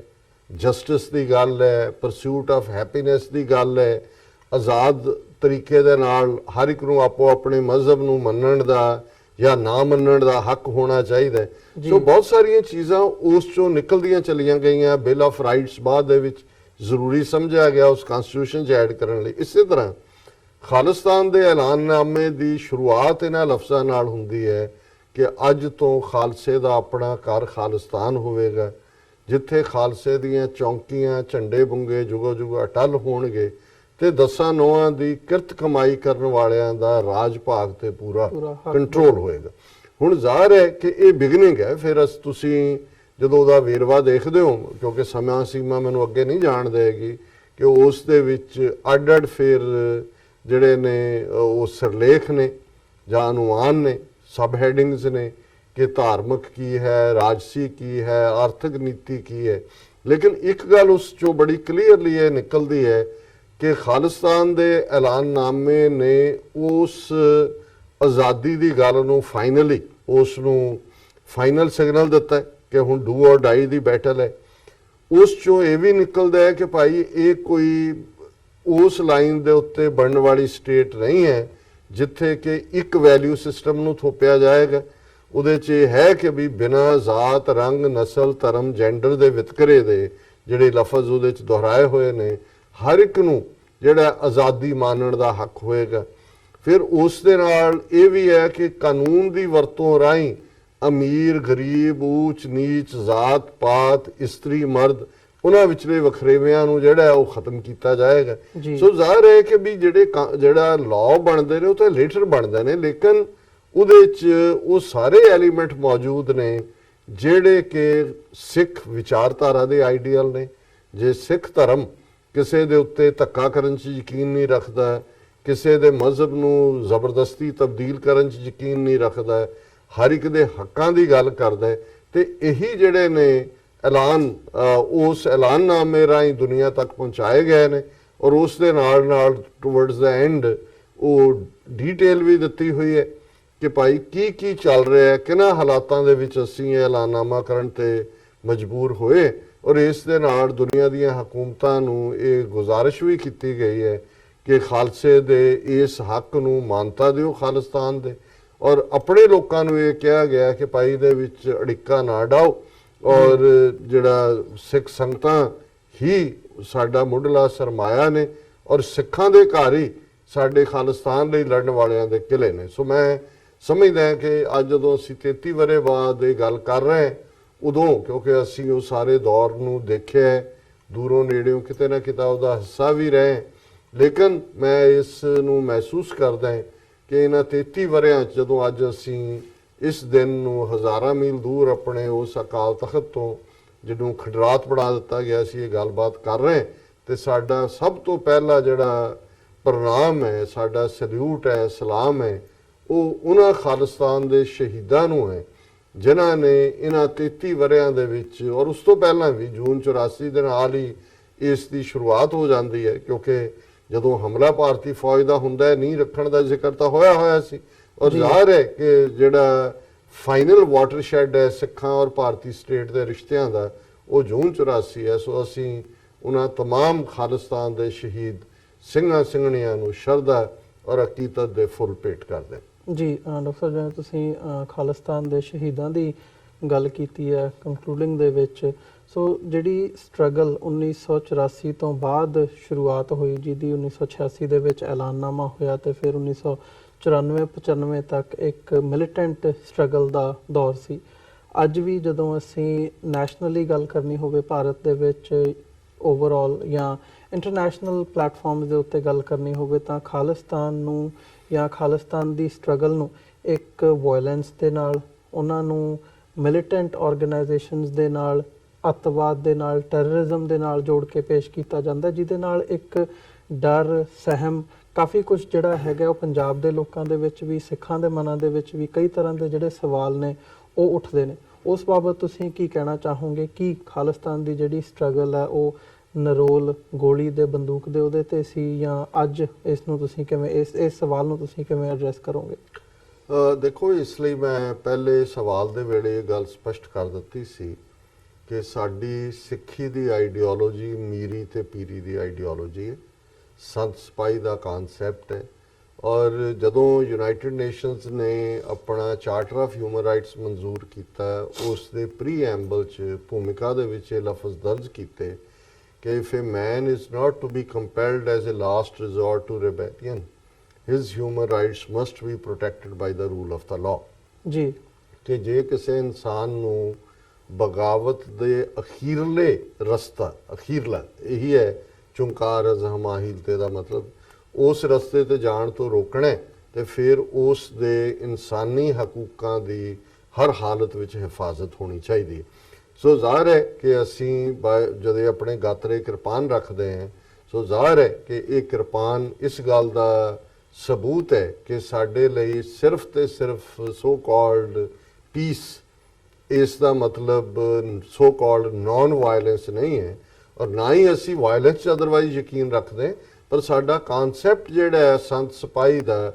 ਇਹ ਗੱਲ ਨੂੰ ਦ੍ਰਿੜ ਕਰਵਾਉਂਦਾ ਹੈ ਸਾਨੂੰ ਕਿ ਅਲਟੀਮੇਟਲੀ ਸਾਡੇ ਸਾਰੇ ਹੀ ਸਾਡੇ ਲਈ ਰਸਤੇ ਖੁੱਲੇ ਨੇ, ਔਰ ਇਸੇ ਗੱਲ ਦੇ ਉੱਤੇ ਯੂਨਾਈਟਿਡ ਨੇਸ਼ਨਸ ਨੇ ਮੋਹਰ ਲਾਈ ਹੈ। ਸੋ ਜ਼ਾਹਰ ਹੈ ਕਿ ਸਾਡੀ ਉੱਥੇ ਵੀ ਲੜਾਈ ਡਿਫੈਂਸਿਵ ਸੀ, ਕਿਉਂਕਿ ਇੰਡੀਅਨ ਸਟੇਟ ਨੇ ਜਿਹੜਾ ਅਟੈਕ ਕੀਤਾ, ਟੈਂਕਾਂ ਤੋਪਾਂ ਦਾ ਇਸਤੇਮਾਲ ਕੀਤਾ, ਔਰ ਈਵਨ ਸੰਤ ਭਿੰਡਰਾਂਵਾਲੇ, ਜਨਰਲ ਸਵੇਗ ਸਿੰਘ, ਭਾਈ ਅਮਰੀਕ ਸਿੰਘ ਔਰ ਉਹਨਾਂ ਦੇ 2-3 ਦਰਜਨ ਸਾਥੀ ਸਿੰਘਾਂ ਨੇ ਵੀ ਉਸੇ ਹੀ ਰੂਲ ਦੇ ਤਹਿਤ, ਜੇ ਅਮਰੀਕਾ ਦੇ ਵਿੱਚ ਅਸੀਂ ਸੈਕੰਡ ਅਮੈਂਡਮੈਂਟ ਦੀ ਗੱਲ ਕਰਦੇ ਹਾਂ, right to wear and bear arms, ਔਰ ਇੱਥੇ ਤੁਹਾਨੂੰ ਆਪਣੇ ਡਿਫੈਂਸ ਦਾ ਹੱਕ ਹੈ। ਜੇ ਕੋਈ ਤੁਹਾਡੇ ਘਰ 'ਚ ਆ ਕੇ ਹਮਲਾ ਕਰਦਾ ਹੈ, ਤੁਹਾਡੇ ਕੋਲ ਹਥਿਆਰ ਹੈ, ਤੁਸੀਂ ਆਪਣੇ ਆਪ ਨੂੰ ਡਿਫੈਂਡ ਕਰੋਗੇ। ਸੋ ਉਹਨਾਂ ਨੇ ਬਾਹਰ ਨਿਕਲ ਕੇ ਕਿਸੇ ਤੇ ਹਮਲਾ ਨਹੀਂ ਕੀਤਾ। ਜੇ ਇਹਨਾਂ ਨੇ ਹਮਲਾ ਕੀਤਾ ਤੇ ਉਹਨਾਂ ਦਾ ਹੱਕ ਬਣਦਾ ਸੀ ਕਿ ਉਹ ਆਪਣੇ ਆਪ ਨੂੰ ਡਿਫੈਂਡ ਕਰਦੇ। ਸੋ ਇਸ ਦੇ ਨਾਲ ਨਾਲ ਅੱਜ ਦੇ ਦੌਰ 'ਚ ਦੇਖੀਏ, ਇਹਨਾਂ 32-33 ਸਾਲਾਂ 'ਚ ਬਹੁਤ ਸਾਰਾ ਖੂਨ ਡੁੱਲਿਆ ਪੰਜਾਬ ਦੀ ਧਰਤੀ ਦੇ ਉੱਤੇ। ਜੇ ਮੈਂ ਇਹ ਕਹਾਂ ਕਿ ਖੂਨ ਦਾ ਇੱਕ ਦਰਿਆ ਵਗਿਆ, ਔਰ ਇਹਦੇ 'ਚ ਕੋਈ ਸ਼ੱਕ ਨਹੀਂ ਹੈ ਕਿ ਉਸ ਤੋਂ ਬਾਅਦ ਈਵਨ 80ਵਿਆਂ ਦੇ ਸ਼ੁਰੂ ਤੋਂ ਹੀ ਪੰਜਾਬ ਨੂੰ ਇੰਟੈਲੀਜੈਂਸ ਏਜੰਸੀਆਂ ਰਨ ਕਰਦੀਆਂ ਨੇ। ਅੱਜ ਵੀ ਉਹੀ ਹਾਲ ਹੈ, ਉੱਥੇ ਬਾਦਲ ਆ ਜਾਏ, ਅਮਰਿੰਦਰ ਆ ਜਾਏ, ਕੱਲ ਨੂੰ ਕੋਈ ਹੋਰ ਆ ਜਾਏ, ਕੋਈ ਫੇਟ ਨਹੀਂ ਬਦਲਦਾ। ਔਰ ਜਿਹੜੀਆਂ ਨੀਤੀਆਂ ਇਹਨਾਂ 33-34 ਸਾਲਾਂ 'ਚ ਹਕੂਮਤ ਦੀਆਂ ਨੇ, ਔਰ ਜ਼ਾਹਰ ਹੈ ਜਿਵੇਂ ਪਿਛਲੇ ਦਿਨਾਂ 'ਚ ਤਰਨਤਾਰਨ ਸਾਹਿਬ ਦੇ ਇੱਕ ਪਿੰਡ 'ਚ ਇੱਕ ਬਜ਼ੁਰਗ ਨੂੰ ਜਦੋਂ ਪੁੱਛਿਆ ਗਿਆ ਕਿ ਜੀ ਇੱਥੇ ਤੁਹਾਡਾ ਪੁਰਾਣੇ ਦੌਰ, ਅੱਜ ਵੋਟਾਂ, ਉਹਦੇ ਨਾਲ ਕੀ ਹੈ, ਉਹ ਕਹਿੰਦਾ ਜੀ ਕਿਹੜੀਆਂ ਵੋਟਾਂ ਤੇ ਕਿਹੜਾ ਦੌਰ। ਉਹਨਾਂ ਨੇ ਕਿਹਾ ਜੀ ਇੱਕ ਸਾਡੀ ਨਸਲ ਖਾੜਕੂ ਕਹਿ ਕੇ ਮਾਰ ਦਿੱਤੀ ਹਕੂਮਤ ਨੇ, ਦੂਜੀ ਡਰੱਗਾਂ ਨੇ ਮਾਰ ਦਿੱਤੀ, ਤੀਜੀ ਜੰਮਣੀ ਨਹੀਂ। ਕਿਉਂਕਿ ਜ਼ਾਹਰ ਹੈ ਕਿ ਜਿਹੜੀਆਂ ਡਰੱਗਸ ਔਰ ਜਿਸ ਕਿਸਮ ਦਾ ਜਵਾਨੀ ਸਾਰੀ ਜਿਹੜੀ ਹੈ ਉਹ ਆਲਮੋਸਟ ਨਕੰਮੀ ਬਣਾ ਦਿੱਤੀ ਗਈ ਹੈ। ਹੁਣ ਜਦੋਂ ਤੁਸੀਂ ਉੱਥੇ ਗਰਾਊਂਡ ਦੇ ਉੱਤੇ ਇਹ ਹਾਲ ਦੇਖਦੇ ਹੋ, ਇਹਦੇ ਬਾਵਜੂਦ ਮੈਂ ਸਮਝਦਾ ਵੀ ਜਿਹੜਾ ਕ੍ਰਿਸ਼ਮਾ ਹੈ ਉੱਥੇ, ਭਾਵੇਂ ਪੀਸਫੁਲ ਤਰੀਕੇ ਦੇ ਨਾਲ ਸ਼੍ਰੋਮਣੀ ਅਕਾਲੀ ਦਲ ਅੰਮ੍ਰਿਤਸਰ ਵੱਲੋਂ ਸਰ ਸਿਮਰਨਜੀਤ ਸਿੰਘ ਮਾਨ ਜਿਨ੍ਹਾਂ ਨੇ ਖਾਲਿਸਤਾਨ ਦਾ ਝੰਡਾ ਚੁੱਕਿਆ ਹੋਇਆ, ਦਲ ਖਾਲਸਾ ਜਿਨ੍ਹਾਂ ਨੇ ਬੜੇ ਚੰਗੇ ਸੁਚਾਰੂ ਢੰਗ ਦੇ ਨਾਲ 78 ਤੋਂ ਹੀ ਭਾਈ ਗਜਿੰਦਰ ਸਿੰਘ ਜਿਹੜੇ ਉਹਦੇ ਬਾਨੀ ਨੇ ਇਸ ਦੇ ਉੱਤੇ ਕੰਸਿਸਟੈਂਟਲੀ ਤੁਰੇ ਹੋਏ ਨੇ, ਜਾਂ ਦੂਸਰੀਆਂ ਧਿਰਾਂ ਵੀ ਅਸੀਂ ਸਮਝਦੇ ਹਾਂ। ਔਰ ਉੱਥੇ ਅੱਜ ਵੀ ਨੌਜਵਾਨ, ਜੇ ਨੌਜਵਾਨਾਂ ਦੇ ਅੰਦਰ ਅੱਜ ਵੀ ਉੱਥੇ ਦੇਖਣਾ ਹੋਏ ਤੇ ਧੜਕਣ ਖਾਲਿਸਤਾਨ ਦੀ ਹੈ। ਸੰਤ ਭਿੰਡਰਾਂਵਾਲੇ ਇੱਕ ਠੀਕ ਨਾਇਕ ਦੇ ਤੌਰ ਦੇ ਉੱਤੇ ਸਿੱਖ ਜਵਾਨੀ ਦੇ ਹਿਰਦਿਆਂ 'ਚ ਉਭਰੇ ਨੇ, ਔਰ ਭਾਈ ਜਗਤਾਰ ਸਿੰਘ ਹਵਾਰਾ ਜਿਨ੍ਹਾਂ ਨੂੰ ਸਰਬੱਤ ਖਾਲਸਾ ਨੇ ਜਥੇਦਾਰ ਥਾਪਿਆ, ਉਹ ਸਾਡੀ ਸਿੱਖ ਡਿਫਾਈਂਸ ਦੇ ਪ੍ਰਤੀਕ ਦੇ ਰੂਪ ਦੇ ਵਿੱਚ ਅੱਜ ਵੀ ਤਿਹਾੜ ਜੇਲ੍ਹ ਦੇ ਵਿੱਚ ਬੇੜੀਆਂ ਹੱਥਕੜੀਆਂ 'ਚ ਜਕੜੇ ਹੋਏ ਦੱਸ ਰਹੇ ਨੇ ਕਿ ਖਾਲਸੇ ਨੇ ਈਨ ਨਹੀਂ ਮੰਨੀ ਹੈ। ਪਰ ਜਿਹੜੀ ਬਹੁਤ ਵੱਡੀ ਪ੍ਰੋਗਰੈਸ ਅਸੀਂ ਦੇਖਦੇ ਹਾਂ ਮੂਵਮੈਂਟ ਦੇ ਹਵਾਲੇ ਨਾਲ, ਉਹ 5 ਮਿਲੀਅਨ ਸਿੱਖ ਡਾਇਸਪੋਰਾ 'ਚ, ਔਰ ਉਸ ਦਾ, ਔਰ ਅੱਜ ਵੀ ਜਦੋਂ ਅਸੀਂ ਇਹ ਗੱਲਬਾਤ ਕਰ ਰਹੇ ਹਾਂ, ਬਹੁਤ ਸਾਰੀਆਂ ਥਾਵਾਂ ਦੇ ਉੱਤੇ ਖਾਲਿਸਤਾਨ ਡੈਕਲਾਰੇਸ਼ਨ ਡੇ ਮਨਾਇਆ ਗਿਆ। 5 ਪਿਆਰਿਆਂ ਨੇ ਨਿਸ਼ਾਨ ਸਾਹਿਬ ਨੂੰ ਸੈਲੂਟ ਕੀਤਾ ਔਰ ਰਿਜ਼ੋਲਵ ਦੁਹਰਾਇਆ ਗੁਰਦੁਆਰਾ ਰਿਚਮੰਡ ਹਿਲ ਕਲਚਰਲ ਸੁਸਾਇਟੀ 'ਚ, ਔਰ ਗੁਰਦੁਆਰਾ ਫਲਸ਼ਿੰਗ 'ਚ, ਔਰ ਹੋਰ ਬਹੁਤ ਸਾਰੀਆਂ ਥਾਵਾਂ ਤੇ ਇੰਗਲੈਂਡ ਦੇ ਵਿੱਚ ਡਾਕਟਰ ਐਡਵੋਕੇਟ ਰਣਜੀਤ ਸਿੰਘ ਸਰਾਂ ਉਹ ਬਹੁਤ ਵੱਡਾ ਸਮਾਗਮ ਹਰ ਸਾਲ ਕਰਦੇ ਨੇ, ਇਸ ਵਾਰ ਵੀ ਹੋ ਰਿਹਾ। ਸੋ ਉਹਦੇ ਨਾਲ ਨਾਲ ਮੈਂ ਸਮਝਦਾ ਵੀ ਜਿਵੇਂ ਰੈਫਰੈਂਡਮ 2020 ਦੀ ਇੱਕ ਮੁਹਿੰਮ ਜਿਸ ਨੂੰ 6 ਫਾਰ ਜਸਟਿਸ ਨੇ ਵਿੱਢਿਆ, ਇਸ ਨੇ ਵੀ ਇੱਕ ਬੜਾ ਯੂਨੀਕ ਕੰਮ ਕੀਤਾ ਹੈ ਅਵੇਅਰਨੈਸ ਦੇ ਤੌਰ ਤੇ ਸਿੱਖ ਜਵਾਨੀ ਦੇ ਵਿੱਚ, ਔਰ ਬਹੁਤ ਸਾਰੇ ਸਿੱਖ ਨੌਜਵਾਨ ਇਸ ਕੈਂਪੇਨ ਦੇ ਨਾਲ ਜੁੜੇ ਨੇ, ਜਿਹੜਾ ਇਸ ਗੱਲ ਨੂੰ ਦੱਸਦਾ ਹੈ ਕਿ ਸਾਡਾ ਹੱਕ ਬਣਦਾ ਹੈ। ਔਰ ਜਦੋਂ ਅਸੀਂ ਆਪਣੀ ਆਜ਼ਾਦੀ ਖਾਲਿਸਤਾਨ ਦੀ ਗੱਲ ਕਰਦੇ ਹਾਂ ਤੇ ਅਸੀਂ ਜਿਵੇਂ ਅੰਗਰੇਜ਼ੀ 'ਚ ਕਹਿੰਦੇ ਨੇ ਕਿ we are not asking for the moon, ਇਹ ਸਾਡਾ ਹੱਕ ਹੈ। ਔਰ ਇਹਦੇ ਨਾਲ ਨਾਲ ਦੁਨੀਆ ਭਰ ਦੇ ਵਿੱਚ ਜਦੋਂ ਇਹ ਸਾਰੇ ਅਪ੍ਰੈਲ ਦੇ ਮਹੀਨੇ 'ਚ ਅੱਡ-ਅੱਡ ਜਿਹੜੇ ਦੇਸ਼ਾਂ ਦੇ ਵਿੱਚ ਉਹਨਾਂ ਦੀਆਂ ਵੱਡੀਆਂ ਸਿਟੀਜ਼ ਦੇ ਵਿੱਚ ਖਾਲਸਾ ਸਾਜਨਾ ਦਿਵਸ ਨੂੰ ਸਮਰਪਿਤ ਪੈਰੇਡ ਜਾਂ ਨਗਰ ਕੀਰਤਨ ਨਿਕਲੇ ਨੇ ਔਰ ਨਿਕਲ ਰਹੇ ਨੇ ਕੁਝ ਥਾਵਾਂ ਤੇ, ਜਿਵੇਂ ਆਉਣ ਵਾਲੇ ਸੈਚਰਡੇ ਜਿਹੜਾ ਉਹ ਸੀਐਟਲ ਦੇ ਵਿੱਚ ਹੈ। ਬੀਤੇ ਕੱਲ ਨਿਊਯਾਰਕ ਦੇ ਵਿੱਚ 50,000 ਤੋਂ ਜ਼ਿਆਦਾ ਸਿੱਖ ਸੰਗਤਾਂ ਨੇ ਪਾਰਟਿਸਿਪੇਸ਼ਨ ਕੀਤੀ। ਉਸ ਤੋਂ ਹਫ਼ਤਾ ਪਹਿਲਾਂ ਅਸੀਂ ਦੇਖਦੇ ਹਾਂ ਸਟਾਕਟਨ ਦੇ ਵਿੱਚ। ਸੋ ਹਰ ਥਾਂ ਦੇ ਉੱਤੇ ਜੇ ਅਸੀਂ ਦੇਖੀਏ ਸਿੱਖ ਡੇ ਪੈਰੇਡ ਕੱਲ ਦੀ ਇੱਥੇ ਖਾਲਿਸਤਾਨ ਦੇ ਨਿਸ਼ਾਨ ਸਾਹਿਬ, ਖਾਲਿਸਤਾਨ ਦਾ ਝੰਡਾ ਔਰ ਨਿਸ਼ਾਨ ਸਾਹਿਬ ਔਰ ਅਮਰੀਕਨ ਝੰਡਾ। ਸੋ ਹੁਣ ਕਿਸੇ ਹਾਂ ਉਸਨੇ ਲੀਡ ਕੀਤਾ। ਸੋ ਕਿਸੇ ਨੂੰ ਕੋਈ ਭੁਲੇਖਾ ਨਹੀਂ ਹੈ ਕਿ ਦੁਨੀਆ ਭਰ ਦੇ ਵਿੱਚ ਜਿਹੜਾ 5 ਮਿਲੀਅਨ ਸਿੱਖ ਡਾਇਸਪੋਰਾ ਹੈ ਉਹ ਇਸ ਗੱਲ ਦੇ ਉੱਤੇ ਆ ਕੇ ਹੁਣ ਖਲੋ ਗਿਆ ਕਿ ਖਾਲਿਸਤਾਨ ਤੋਂ ਬਿਨਾਂ ਸਾਡੇ ਕੋਲ ਕੋਈ ਹੋਰ ਹੱਲ ਨਹੀਂ ਹੈ। ਔਰ ਇਸ ਗੱਲ ਨੂੰ ਭਾਰਤੀ ਹਕੂਮਤ ਨੇ ਵੀ ਜਿਵੇਂ ਡਾਇਸਪੋਰਾ ਦੇ ਵਿੱਚ ਇਨਫਿਲਟ੍ਰੇਸ਼ਨ ਔਰ ਉਹਨਾਂ ਦੇ ਮਾਮਲਿਆਂ 'ਚ ਦਖਲ ਅੰਦਾਜ਼ੀ, ਔਰ ਇਹੀ ਵੀ ਡਾਇਸਪੋਰਾ ਸਿੱਖਾਂ ਨੇ ਮਜ਼ਬੂਤ ਫੈਸਲਾ ਲਿਆ 2018 'ਚ ਕਿ ਕਿਸੇ ਗੁਰਦੁਆਰਾ ਸਾਹਿਬ ਜਾਂ ਧਾਰਮਿਕ ਅਦਾਰੇ ਦੇ ਵਿੱਚ ਕੋਈ Indian ambassador, high commissioner, consulate ਨਹੀਂ ਆ ਸਕਦਾ। ਸੋ ਮੈਂ ਸਮਝਦਾ 33 ਵਰੇ ਜਦੋਂ ਤੁਸੀਂ ਇੱਕ ਬਹੁਤ ਛੋਟੀ ਕੌਮ ਹੁੰਦੇ ਆ ਇੱਕ ਵੱਡੀ ਸਟੇਟ ਦੇ ਨਾਲ ਟੱਕਰ ਲੈ ਰਹੇ ਹੋ, ਇਹ ਘੱਟ ਪ੍ਰਾਪਤੀਆਂ ਨਹੀਂ ਨੇ 33 ਸਾਲ 'ਚ। ਆਲਰੇਡੀ ਜਿਹੜਾ ਖਾਲਸੇ ਦਾ ਰਿਜ਼ੋਲਵ ਹੈ ਉਹ ਕਾਫੀ ਮਜ਼ਬੂਤੀ ਦੇ ਨਾਲ ਪੇਸ਼ਕਦਮੀ ਕਰ ਰਿਹਾ ਹੈ ਮੰਜ਼ਿਲੇ ਮਕਸੂਦ ਖਾਲਿਸਤਾਨ ਵੱਲ। ਜੀ ਡਾਕਟਰ ਸਾਹਿਬ, ਜਿਵੇਂ ਤੁਸੀਂ ਅਕਾਲੀ ਦਲ ਅੰਮ੍ਰਿਤਸਰ ਦਾ ਜ਼ਿਕਰ ਕੀਤਾ ਹੈ, ਦਲ ਖਾਲਸਾ ਦਾ, ਸਿੱਖਸ ਫॉर ਜਸਟਿਸ ਦਾ, ਜਿਹੜੀਆਂ ਹੋਰ ਆਰਗੇਨਾਈਜੇਸ਼ਨਸ ਕੰਮ ਕਰ ਰਹੀਆਂ ਨੇ ਉਹ ਡਾਇਸਪੋਰਾ ਦੇ ਵਿੱਚ ਹੋਣ ਜਾਂ ਬੈਕ ਹੋਮ ਪੰਜਾਬ ਦੇ ਵਿੱਚ ਹੋਣ, ਖਾਲਿਸਤਾਨ ਦੇ ਲਈ ਜਿਨ੍ਹਾਂ ਵੱਲੋਂ ਜਦੋਜਹਿਦ ਕੀਤੀ ਜਾ ਰਹੀ ਹੈ, ਇਹਨਾਂ ਦੇ ਜਿਹੜੇ ਰਸਤੇ ਨੇ ਜਾਂ ਤਰੀਕੇ ਨੇ ਉਹ ਵੱਖੋ ਵੱਖਰੇ ਨੇ। ਆਮ ਤੌਰ ਤੇ ਇਹ ਗੱਲ ਹੁੰਦੀ ਵੀ ਹੈ ਜਾਂ ਕਹੀ ਵੀ ਜਾਂਦੀ ਹੈ, ਜਾਂ ਆਪਸ ਦੇ ਵਿੱਚ ਟਕਰਾਅ ਦੀ ਲਾਈਨ ਵੀ ਹੁੰਦੀ ਹੈ, ਟਸਲ ਵੀ ਹੁੰਦੀ ਹੈ। ਕੋਈ ਜਿਹੜਾ ਹੈਗਾ, ਤੁਸੀਂ ਪਹਿਲਾਂ ਵੀ ਜ਼ਿਕਰ ਕੀਤਾ ਵੀ ਤਰੀਕਾ ਹਰ ਜਿਹੜਾ ਹੈਗਾ ਉਹ ਸਿੱਖ ਦੇ ਲਈ ਜਾਇਜ਼ ਹੈ, ਜਿੱਥੇ ਤੱਕ ਐਂਡ ਤੱਕ ਜਾ ਕੇ ਤੁਸੀਂ ਜੇ ਪੀਸਫੁਲ ਨਹੀਂ ਵੀ ਹੁੰਦਾ ਤਾਂ ਹਥਿਆਰ ਨੂੰ ਵੀ ਹੱਥ ਪਾਉਣਾ ਜਿਹੜਾ ਹੈ ਉਹ ਜਾਇਜ਼ ਦੱਸਿਆ ਜਾਂਦਾ। ਸੋ ਇਸ ਦੇ ਵਿੱਚ ਜਿਹੜੇ ਆਪਸੀ ਟਕਰਾਅ ਦੀ ਲਾਈਨ ਹੁੰਦੀ ਹੈ ਉਹਨੂੰ ਤੁਸੀਂ ਕਿਵੇਂ ਦੇਖਦੇ ਹੋ, ਜਾਂ ਬਾਕੀ ਜਿਹੜੇ ਵੱਖ-ਵੱਖ ਤਰੀਕਿਆਂ ਨਾਲ ਕੰਮ ਕੀਤਾ ਜਾ ਰਿਹਾ ਕੀ ਉਹ ਸਾਰੇ ਹੀ ਜਾਇਜ਼ ਨੇ ਆਪਣੀ ਥਾਂ ਦੇ ਉੱਤੇ, ਤੇ ਕੀ ਉਹ ਆਪਸੀ ਟਕਰਾਅ ਨੂੰ ਘਟਾਉਣ ਦੇ ਵਿੱਚ ਕੋਈ ਉਦਮ ਕੀਤਾ ਜਾ ਸਕਦਾ ਹੈ ਜਾਂ ਕੋਈ ਕੰਸੈਂਸਸ ਬਣ ਸਕਦੀ ਹੈ? ਦੇਖੋ, ਇੱਕ ਗੱਲ ਤਾਂ ਮੈਂ ਕਿਉਂਕਿ ਪਿਛਲੇ ਲਗਭਗ 32-33 ਸਾਲ ਤੋਂ ਹੀ ਇੱਕ ਜਾਂ ਦੂਸਰੇ ਤਰੀਕੇ ਨਾਲ ਮੈਂ ਪੰਥਕ ਸਫਾਂ ਦੇ ਵਿੱਚ ਇੱਕ ਸੇਵਾਦਾਰ ਦੇ ਤੌਰ ਤੇ ਵਿਚਰ ਰਿਹਾ, ਇਸ ਗੱਲ ਦਾ ਅਫਸੋਸ ਵੀ ਹੁੰਦਾ ਹੈ ਕਈ ਵਾਰ ਕਿ ਜੇ ਤਾਂ ਸੱਚਮੁੱਚ ਵਖਰੇਵਾਂ ਕਿਸੇ ਕਾਰਜ ਸ਼ੈਲੀ ਨੂੰ ਲੈ ਕੇ ਹੋਏ, ਵਰਕਿੰਗ ਪੈਟਰਨ ਨੂੰ ਲੈ ਕੇ ਹੋਏ, ਉਹ ਤਾਂ ਸਮਝ ਆ ਸਕਦਾ ਹੈ। ਪਰ ਜਦੋਂ ਸਾਡੀ ਆਪਣੀ ਹਉਮੈ ਇਸ ਦੇ ਵਿੱਚ ਸਾਂਝੇ ਕੰਮ ਦੇ ਵਿੱਚ ਰੁਕਾਵਟ ਬਣਦੀ ਹੈ ਤੇ ਫਿਰ ਜ਼ਾਹਰ ਹੈ ਕਿ ਇਹ ਇੱਕ ਅਫਸੋਸ ਦਾ ਵਾਇਸ ਵੀ ਬਣਦਾ। ਮੈਂ ਸਮਝਦਾ ਵੀ ਐਟਲੀਸਟ ਨਿੱਜੀ ਤੌਰ ਤੇ ਮੈਂ ਗੁਰੂ ਦੇ ਹਜ਼ੂਰ ਇਸ ਗੱਲ ਲਈ ਆਪਣੇ ਆਪ ਨੂੰ ਇਮਾਨਦਾਰੀ ਦੇ ਨਾਲ ਮੈਂ ਕਹਿ ਸਕਦਾ ਕਿ ਮੇਰੀ ਇਹ ਕੋਸ਼ਿਸ਼ ਰਹੀ ਹੈ ਕਿ ਅਸੀਂ ਜਿਹਦਾ ਹਿੱਸਾ ਨਹੀਂ ਵੀ ਸੀ, ਪੰਥਕ ਕਮੇਟੀ ਦੇ ਸਪੋਕਸਪਰਸਨ ਦੇ ਤੌਰ ਤੇ ਅਮਰੀਕਾ ਦੇ ਵਿੱਚ ਮੈਂ ਆਪਣਾ ਪੰਥਕ ਸਫ਼ਰ ਸ਼ੁਰੂ ਕੀਤਾ 1 ਨਵੰਬਰ 1991 ਨੂੰ, ਜਦੋਂ ਕਿ ਯੂਬਾ ਸਿਟੀ ਦੇ ਇਕੱਠ 'ਚ। ਔਰ ਇਹ ਉਹ ਪੀਰੀਅਡ ਸੀ ਕਿ ਪੰਥਕ ਕਮੇਟੀ ਪੂਰੀ ਇੱਕ ਪਾਵਰਫੁਲੀ ਬਾਡੀ ਦੇ ਤੌਰ ਤੇ ਜਿਹੜੀ ਹੈ ਉਹ ਪੰਥ ਨੂੰ ਲੀਡ ਕਰ ਰਹੀ ਸੀ। ਔਰ ਮੇਰੀ ਇਹ ਕੋਸ਼ਿਸ਼ ਰਹੀ ਹੈ ਇਹਨਾਂ ਸਾਰੇ ਵਰਿਆਂ ਦੇ ਵਿੱਚ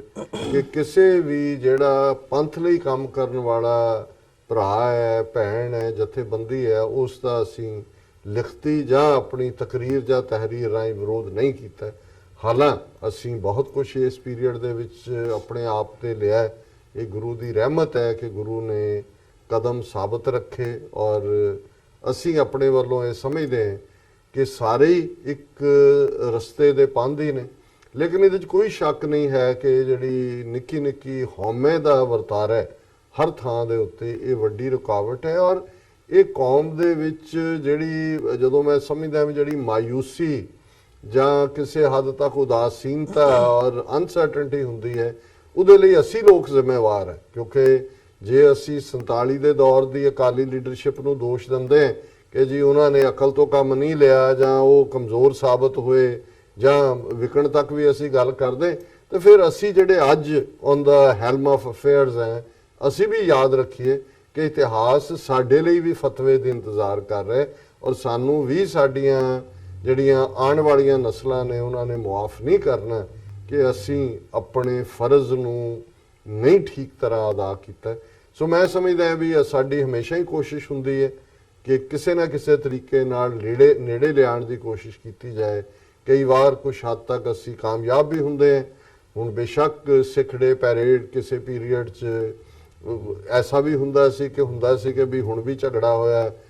ਝਗੜਾ ਹੋਇਆ, ਲੇਕਿਨ ਬਹੁਤ ਕੁਝ ਸੁਚਾਰੂ ਰੂਪ ਦੇ ਨਾਲ ਸਾਹਮਣੇ ਆਇਆ। ਕੱਲ ਅਸੀਂ ਦੇਖਿਆ ਕਿ ਇਹਦੇ ਬਾਵਜੂਦ ਥੋੜੇ ਬਹੁਤ ਅੰਡਰ ਕਰੰਟ ਹੁੰਦੇ ਨੇ, ਥੋੜੇ ਬਹੁਤ ਹਰ ਕੋਈ ਆਪੋ ਆਪਣੇ ਬੰਦੇ ਨੂੰ ਕਿਹਨੂੰ ਅੱਗੇ ਟਾਈਮ ਦਿਵਾਉਣਾ, ਕਿਹਨੂੰ ਪਿੱਛੇ ਦਿਵਾਉਣਾ, ਇਹ ਦੌੜ ਤਾਂ ਰਹਿੰਦੀ ਹੈ। ਲੇਕਿਨ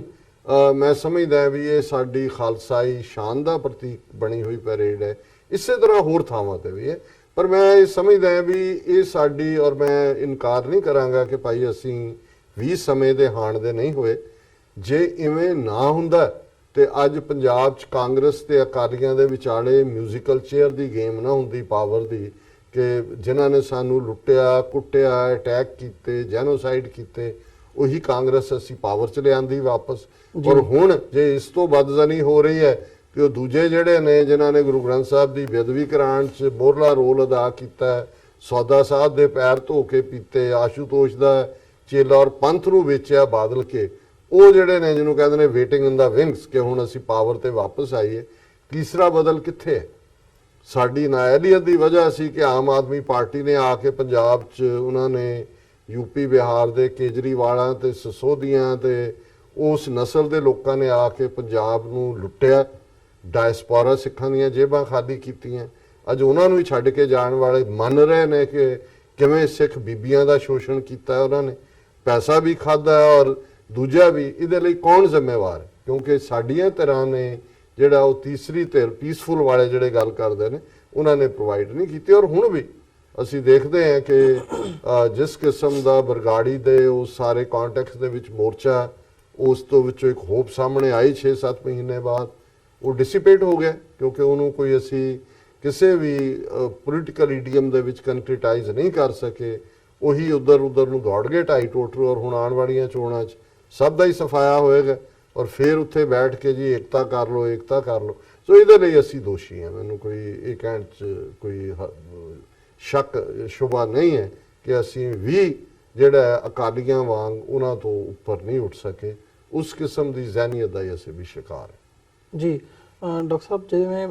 ਭਾਰਤ ਵੱਲੋਂ ਇਹ ਹਮੇਸ਼ਾ 1984 ਤੋਂ ਹੀ ਮੈਂ ਸਮਝਦਾ ਕਲੇਮ ਕੀਤੇ ਜਾਂਦੇ ਰਹੇ ਆ ਵੀ ਜਿਹੜੀ ਖਾਲਿਸਤਾਨ ਦੀ ਸਾਰੀ ਮੂਵਮੈਂਟ ਹੈ ਇਹ ਪਾਕਿਸਤਾਨ ਦੇ ਖਾਤੇ 'ਚ ਉਹਨਾਂ ਨੇ ਹਮੇਸ਼ਾ ਪਾਈ ਹੈ, ਉਹਨੂੰ ਟੈਰਰਿਜ਼ਮ ਦੇ ਨਾਲ ਵੀ ਜੋੜਿਆ। ਤੇ ਇਹ ਵੀ ਹਮੇਸ਼ਾ ਗੱਲ ਹੁੰਦੀ ਹੈ ਵੀ ਇਹਦੇ ਬਿਹਾਈਂਡ ਜਿਹੜਾ ਮੇਨ ਰੋਲ ਹੈ ਉਹ ਪਾਕਿਸਤਾਨ ਦਾ ਹੈ। ਇੱਕ ਤਾਂ ਫੈਕਟਰ ਇਹ। ਦੂਜੀ ਗੱਲ ਜਿਹੜੀ ਤੁਸੀਂ ਵੀ ਕਿਤੇ ਨਾ ਕਿਤੇ ਆਏ ਗਏ ਐਡਮਿਟ ਕਰੋਗੇ ਕਿ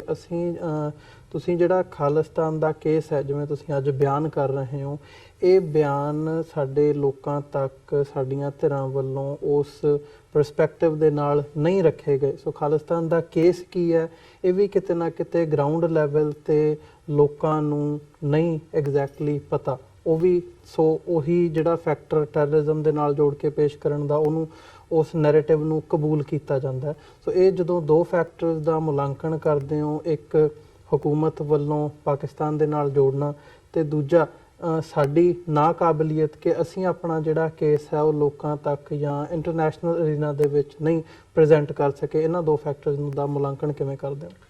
ਦੇਖੋ, ਪਾਕਿਸਤਾਨ ਦਾ ਜੇ ਸੱਚਮੁੱਚ ਰੋਲ ਹੁੰਦਾ ਤੇ ਫਿਰ ਸਾਡਾ ਆਜ਼ਾਦ ਮੁਲਕ ਬਣਿਆ ਹੁੰਦਾ। ਬੜਾ ਸਿੰਪਲ। ਅਸੀਂ ਦੇਖਦੇ ਹਾਂ ਕਿ ਜੂਨ 84 ਤੋਂ ਬਾਅਦ ਜਦੋਂ ਭਾਰਤੀ ਫੌਜ ਨੇ ਦੂਸਰੇ ਆਪਰੇਸ਼ਨ ਦੇ ਨਾਂ ਥੱਲੇ, ਵੁਡਰੋਜ਼ ਦੇ ਨਾਂ ਥੱਲੇ ਪੰਜਾਬ ਦੇ 12,000 ਤੋਂ ਜ਼ਿਆਦਾ ਪਿੰਡਾਂ 'ਚ ਸਿੱਖ ਨੌਜਵਾਨਾਂ ਨੂੰ ਫੜ ਕੇ ਮਾਰਨਾ ਸ਼ੁਰੂ ਕੀਤਾ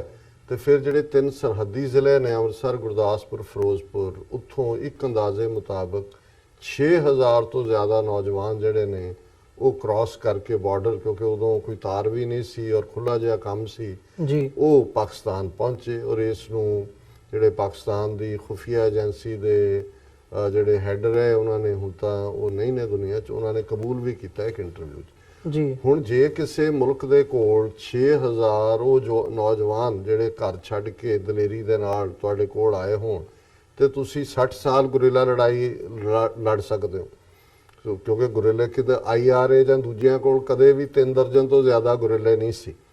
ਸੋ ਕੋਈ ਨਾ ਤਾਂ ਇਹ ISI ਦਾ ਜਾਂ ਪਾਕਿਸਤਾਨ ਦਾ ਪਲਾਟ ਸੀ, ਨਾ ਹੀ ਉਹਨਾਂ ਦਾ ਈਵਨ ਇਹ ਜਿਹੜੇ ਬਹੁਤ ਸਾਰੇ ਇਹਨਾਂ ਦੇ ਵਿਕਾਊ ਮਾਲ ਰਾਈਟਰ ਨੇ, ਉਹਨਾਂ ਨੇ ਜਿਹੜਾ ਅਕਾਲ ਤਖਤ ਤੇ ਜੂਨ 84 ਦੇ ਹਮਲੇ ਦਾ ਹੀ ਕਾਰਨ ਇਹ ਦਿੱਤਾ ਕਿ ਜੀ ਪਿੰਡਾਂ ਵਾਲਿਆਂ ਨੇ ISI ਨਾਲ ਸੰਬੰਧ ਬਣਾਏ ਹੋਏ ਸੀ, ਟਰਾਂਸਮਿਟਰ ਲੱਗੇ ਹੋਏ ਸੀ, ਜੇ ਨਾ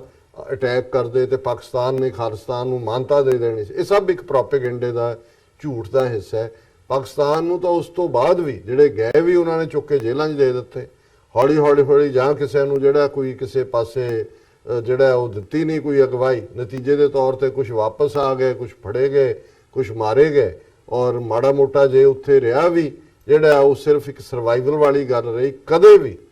ਕਿਸੇ ਲੈਵਲ ਤੇ ਵੀ ਖਾਲਿਸਤਾਨ ਦੀ ਮੂਵਮੈਂਟ ਨੂੰ ਇੱਕ ਮੂਵਮੈਂਟ ਦੇ ਤੌਰ ਤੇ ਸਿਆਸੀ ਲੈਵਲ ਦੇ ਉੱਤੇ ਪਾਕਿਸਤਾਨ ਦੀਆਂ ਏਜੰਸੀਆਂ ਨੇ ਨਾ ਕੰਸੀਡਰ ਕੀਤਾ, ਨਾ ਸਪੋਰਟ ਕੀਤੀ। ਜੀ ਦੂਸਰਾ ਪਾਰਟ ਅਸੀਂ ਦੇਖਦੇ ਹਾਂ ਈਵਨ ਪੋਲੀਟੀਕਲੀ, ਜਦੋਂ ਔਰ 84 ਦਾ ਦੌਰ ਜ਼ਿਆਉਲ ਹੱਕ ਦਾ ਦੌਰ ਸੀ,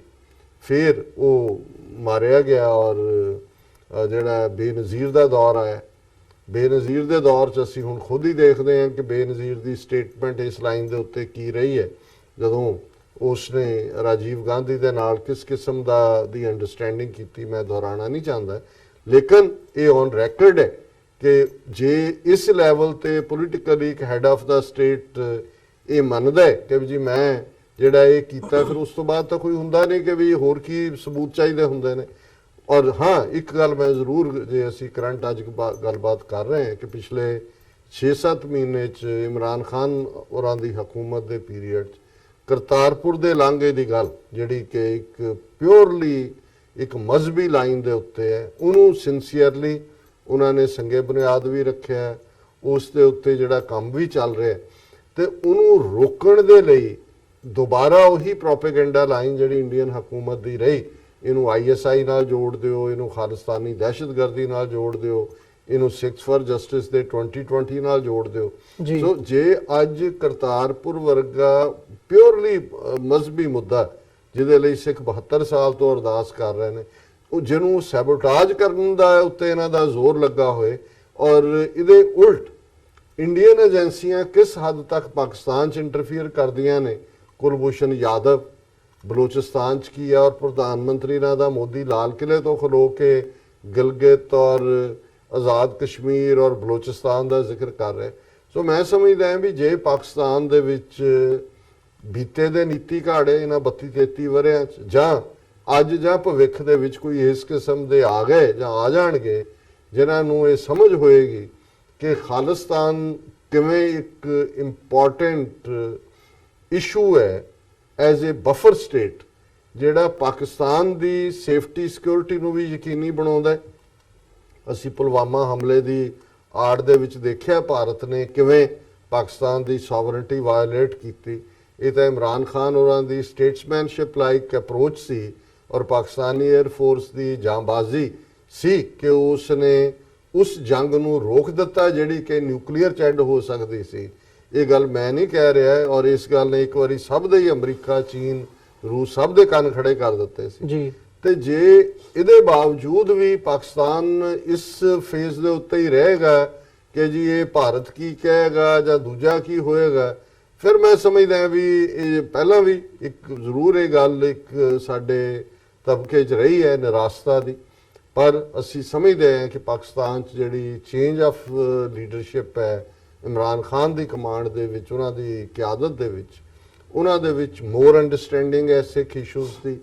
ਸਿੱਖਾਂ ਦੇ ਮਜ਼ਹਬੀ ਜਜ਼ਬਾਤਾਂ ਦੀ, ਔਰ ਡਾਇਸਪੋਰਾ ਸਿੱਖਾਂ ਨੇ ਵੀ ਖਾਸ ਤੌਰ ਤੇ ਔਰ ਪੰਜਾਬ ਦੇ ਸਿੱਖਾਂ ਨੇ ਵੀ